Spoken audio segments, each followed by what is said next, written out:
ainda passa a mensagem. O nosso convidado desta noite é o eurodeputado do PSD, Paulo Rangel, que se junta a esta edição a partir dos Estúdios do Porto.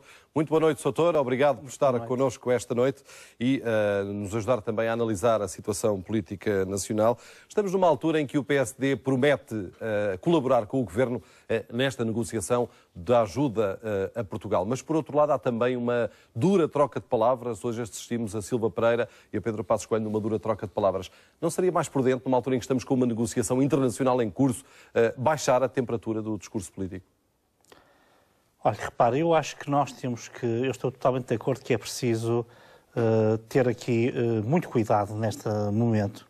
Estamos numa situação extremamente delicada, extremamente grave para o país e precisamos, de facto, neste momento, o Partido Social Democrata e o Partido Socialista e o Governo, de terem um enorme sentido de responsabilidade. E, portanto, eu isso acho que é, de facto, um apelo que eu, enfim, cheguei ainda há pouco de Bruxelas,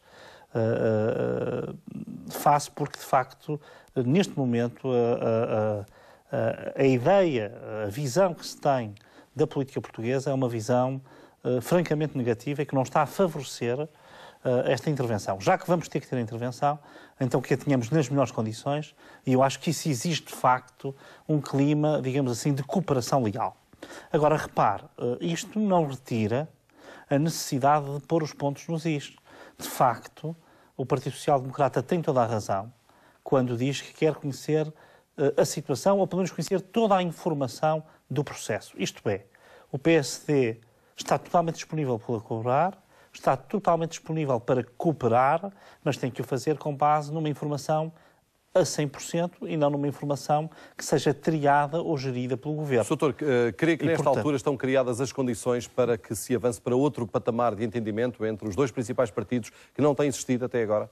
Repare, eu acho que neste momento o país não tem outra solução. E, portanto, os líderes políticos... E por isso eu comecei por fazer um apelo a um grande sentido de responsabilidade.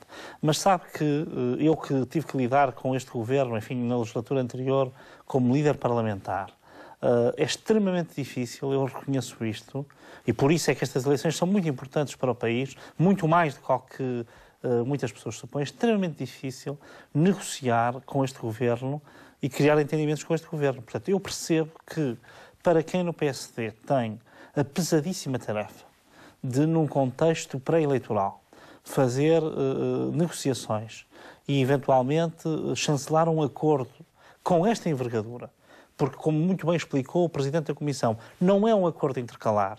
E, portanto, aquela propaganda que, por exemplo, que hoje fez o Dr. Paulo Portas, de que não se pode condicionar a longo prazo, quer dizer, tudo isso, eu estou de acordo que era a solução ideal.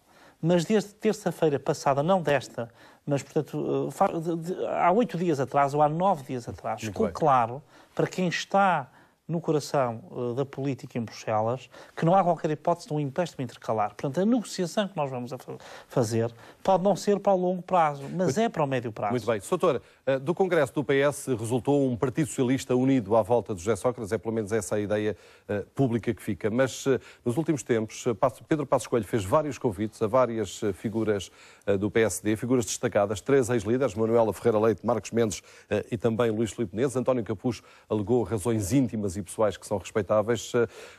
Como é que lê este aparente afastamento de algumas das principais figuras do partido nesta altura em que a batalha política está tão encarniçada? Olha, eu sinceramente eu não vejo afastamento nenhum. Peço desculpa, toda a vida houve pessoas que foram convidadas para as listas e que não aceitaram por uma razão ou por outra. E isso não significa de maneira nenhuma que não estejam de alma e coração com a liderança. Portanto, essa interpretação eu não a faço. Portanto, de maneira nenhuma, quer dizer, não tenho dúvidas nenhumas. Por exemplo, a doutora Manuela Ferreira Leite, que eu acho que é totalmente respeitável e deve até ser totalmente compreendida a sua vontade de não ser deputada, discursou no momento mais decisivo para o PSD e, em particular, para esta liderança. Doutor, mas fica a sensação que nem todos os elementos do PSD, nomeadamente figuras destacadas, estão disponíveis para um momento político extremamente difícil de se avizinha. É essa a sensação que fica. Tem que compreender o seguinte. Quando estamos a falar de antigos líderes, é natural que alguns deles não voltem a ter o protagonismo que já tiveram no passado.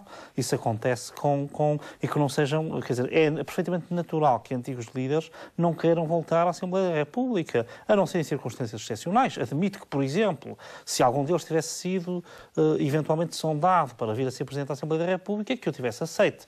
Isso seria uma situação diferente, porque era um cargo de Estado diferente. O senhor é eurodeputado, está disponível para fazer eventualmente parte das futuras listas do PSD nas eleições ou até parte de um futuro governo do PSD? Eu já tive a oportunidade de explicar que neste momento, em particular neste exato momento em que estamos, portanto, nesta conjuntura pré-eleitoral, é muito importante o papel que os eurodeputados têm no Parlamento Europeu. Nós temos feito um trabalho os eurodeputados do PSD, muito intenso, no sentido de explicar a posição do PSD e a conjuntura política portuguesa, porque, obviamente, o engenheiro Sócrates procurou dar a sua versão dos acontecimentos junto das instâncias europeias e, portanto, nós temos aqui um papel e eu disse logo, portanto, é uma questão que nem se põe, que, naturalmente, não seria candidato às eleições nacionais. E elemento de um futuro governo, do eventual futuro governo. Isso é uma questão que não se põe, repara. Aí, sabe que há uma coisa que aliás, eu até sou um pouco crítico, por exemplo, para não dizer um pouco crítico, sou crítico do anúncio prévio de um candidato a Presidente da Assembleia da República. Sempre fui crítico e sou crítico nesta conjuntura. E como sou crítico disso, também sou crítico que as pessoas especulem sobre uma competência que é estrita do Primeiro-Ministro. Então como é que vê...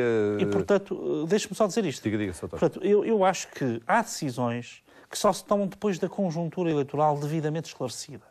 E, portanto, isso tem a ver com o Governo e tem a ver, por exemplo, também com os órgãos de direção da Assembleia da República. Portanto, e vamos então à questão de Fernando Nobre. Dito isto, como é que vê o convite de Pedro Passos Coelho a Fernando Nobre, não apenas para fazer parte das listas, vai ser cabeça de lista por Lisboa, pelos vistos, e para eventualmente ser o Presidente da Assembleia da República? Olha, o que eu lhe digo é o seguinte, portanto, do ponto de vista do convite feito a Fernando Nobre, eu acho que ele, para o PSD, é extremamente positivo. O convite para integrar as listas. Portanto, eu aqui separo dois problemas. Eu acho que é muito positivo. Aliás, julgo que todo o PSD viu isto com muito bons olhos, o convite ao Dr. Fernando Nobre para integrar as listas do PSD. E até, para lhe dizer a verdade, por exemplo, aqui o Dr. Moraes Sarmento disse, pelos vistos ontem, que achava que ele era melhor para um cargo executivo. Não, eu até acho que ele pode ser um bom deputado e acho que é bom que vá nas listas. Isso é muito positivo. Mas pode ser Presidente da Assembleia da República e desempenhar um bom cargo. Ora bem, agora vamos cá ver. Outra questão, totalmente diferente dessa, mas eu queria deixar muito claro o apoio total a esta decisão, que eu considero, por um lado, surpreendente, mas é uma excelente surpresa, é um sinal de grande abertura, que deu o partido quando convidou o Dr. Fernando Nobre para integrar as listas. Muito positivo, e devo dizer até, queria aqui verberar, eu ontem ouvi, ou por outro ouvi hoje já aqui em Portugal, mas foi uma coisa de ontem, o Dr. Francisco Assis fazer comentários acerca da personalidade do Dr. Fernando Nobre que eu acho que são lamentáveis. Olha, lá está o tal clima político que o PS está a querer gerar e que é negativo. Agora, quanto à outra questão que me põe, muito rapidamente, e eu não fujo a ela muito rápido, eu vou dizer o seguinte, em primeiro lugar, uma questão de princípio. Eu acho que composição do Governo, composição dos órgãos da Assembleia da República é matéria pós-eleitoral e nunca deve ser anunciada antes. Acho que, aliás, que isso que viola um princípio, porque, por exemplo, a escolha do candidato a Presidente da Assembleia da República, que geralmente é feita por um grupo parlamentar, deve ser feita em ligação com o grupo parlamentar. Ora, não há ainda o grupo parlamentar. Portanto, este é o primeiro aspecto que me parece. O segundo ponto, e aqui tenho que dizer isto como uma pessoa que tem um enorme zelo, eu até vou usar uma expressão que pode parecer caricata, mas que tem um grande amor ao Parlamento. Eu estive na Assembleia da República apenas 4 anos e pouco, e o tempo que lá estive foram funções que exerci com o maior gosto, como aliás tenho hoje exercido no Parlamento Europeu. Gosto das funções parlamentares. E esse apego ao Parlamento faz com que eu sinceramente lamente que o PSD possa indicar para candidato uma pessoa que nunca foi deputado. Muito bem. Essa pessoa, não tendo essa experiência, por mais competente que seja, e eu até acho que o Dr. Fernando Nobre, em abstrato, tem perfil para os consensos, por mais competente que seja, o simples facto de não ter uma tradição parlamentar é, do meu ponto de vista, um obstáculo dificilmente transponível a que venha a ser um bom Presidente da Assembleia. Dr. Paulo Rangel, muito obrigado por ter estado connosco esta noite e até uma próxima oportunidade. Muito obrigado. Eurodeputado do PSD, Paulo Rangel, que esteve esta noite a partir dos estúdios do Porto.